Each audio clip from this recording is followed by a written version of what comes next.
Hi everyone, happy Friday. I hope you're all doing well. And I'm sure a lot of you are excited for the 3-day weekend. So this actually pushes our A day, B day schedule off by a day. So normally we would meet on Tuesday if we're meeting today, Friday. But again, because we're off, then that means we're going to meet on Wednesday. So for today, Friday, a B day, on Tuesday will be an A day. So you need to log on for your A-Day classes on Tuesday. So today we're going to focus on the first scene of Act 4. If you take a look up on your screen, I'm just giving you some information concerning what we're going to read in this particular scene. I'll also give you some background information on some terms that we'll encounter, and then your job is going to be to finish reading the scene and to answer some questions.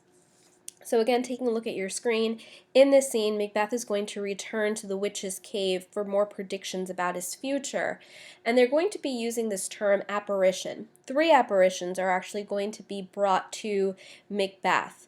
And an apparition is a ghost-like image of a person. These apparitions are very important to the development of the story. So if we're looking at Act 4, we're really looking at we're at the climax of the story, and we're going to be moving very quickly towards the falling action.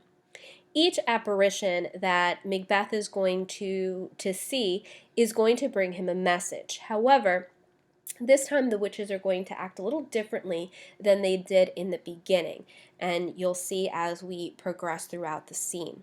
So taking a look at your screen again, I'm just giving you some information about Act 4. Let me just make this a little bigger for us. So here you have some vocabulary. Thrice means 3 times. To conjure is to summon up using supernatural power. You have integrity, honesty, possessing firm principles. So again, these are some of the vocabulary terms that you'll encounter in the entire act. And then some background information and your literary terms. Lucifer here is broken down. Luce meaning light, and fur is to carry.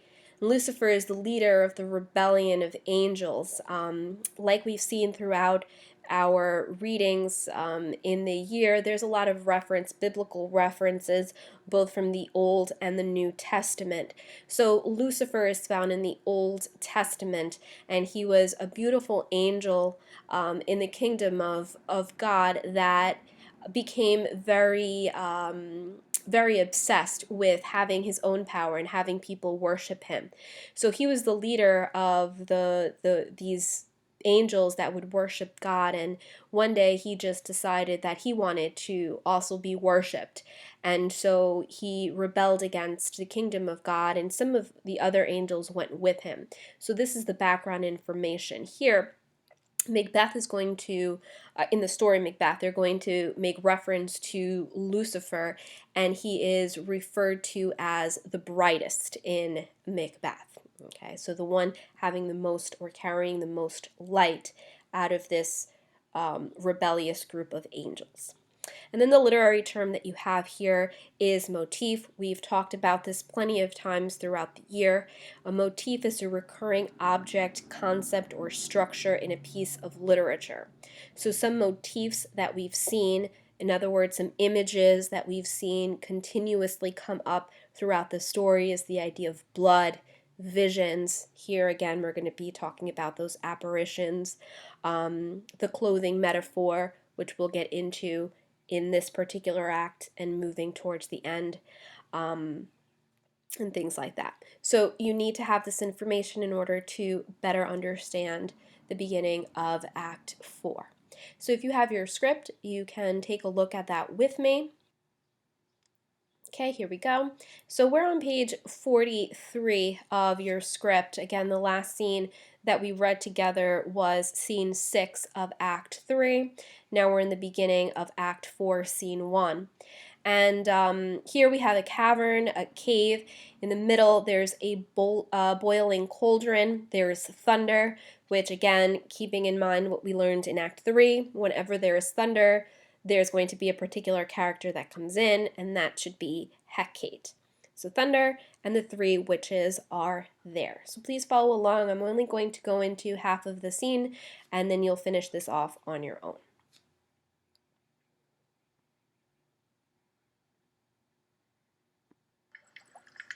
Thrice the brinded cat hath mewed. Thrice, and once the hedge pig whined. Harpier cries, 'tis time, 'tis time.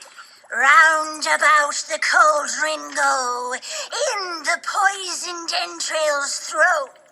Toad that under cold stone days and nights has 31. Sweltered venom sleeping got, boil thou first in the charmed pot. Double, double toil and trouble, fire burn and cauldron bubble. So a very important line from the play, double, double, toil and trouble, fire burn and cauldron bubble. So the witches here are creating some sort of spell, and they know that Macbeth is on his way. Now remember that they were spoken to by their boss, Hecate, for doing things on their own without telling her. And Hecate gave them instructions as to when they will meet Macbeth again, and this hopefully will be that. If not, then the witches are going to get in trouble again. Fillet of a fenny snake, in the cauldron boil and bake. Eye of newt and toe of frog, wool of bat and tongue of dog. Adder's fork and blind worm's sting, lizard's leg and howlet's wing. For a charm of powerful trouble, like a hell broth boil and bubble. Double, double toil and trouble, fire burn and cauldron bubble. Scale of dragon, tooth of wolf, witch's mummy, maw and gulf of the ravened salt sea shark, root of hemlock digged in the dark, liver of blaspheming Jew, gall of goat and slips of you slivered in the moon's eclipse, nose of Turk and Tartar's lips, finger of birth strangled babe ditch delivered by a trap, make the gruel thick and slap, add thereto a tiger's shot done for the ingredients of a cauldron. Double, double toil and trouble, fire burn and cauldron bubble. So in this cauldron, the witches are putting in different things to make some sort of again, some magic spell. They're throwing in the tooth of a wolf, a scale of a dragon. They're throwing in things like, the finger of a birth-strangled baby. So we need to figure out exactly what all of these things are going to do in order to create this spell. Cool it with a baboon's blood, then the charm is firm and good. Oh, well done. I commend your pains, and everyone shall share in the gains. And now about the cauldron sing, like elves and fairies in a ring, enchanting all that you put in. Round, round, round, about, all hill, running in, all good keep out. By the pricking of my thumbs, something wicked this way comes. Open locks, whoever knocks. So I'm going to stop here just to kind of talk briefly about the mood that's created, especially with this chant, the thunder that comes in to allow Hecate to enter the scene. And then she leaves.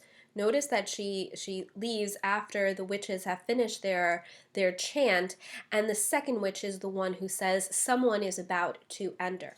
So we've talked about the idea of whether or not the witches make things happen or it's simply by coincidence. Well, if we can answer this question here, it seems that by the pricking of their thumbs, she is able to make Macbeth enter this cave. So the next part here is with Macbeth as he enters the cave.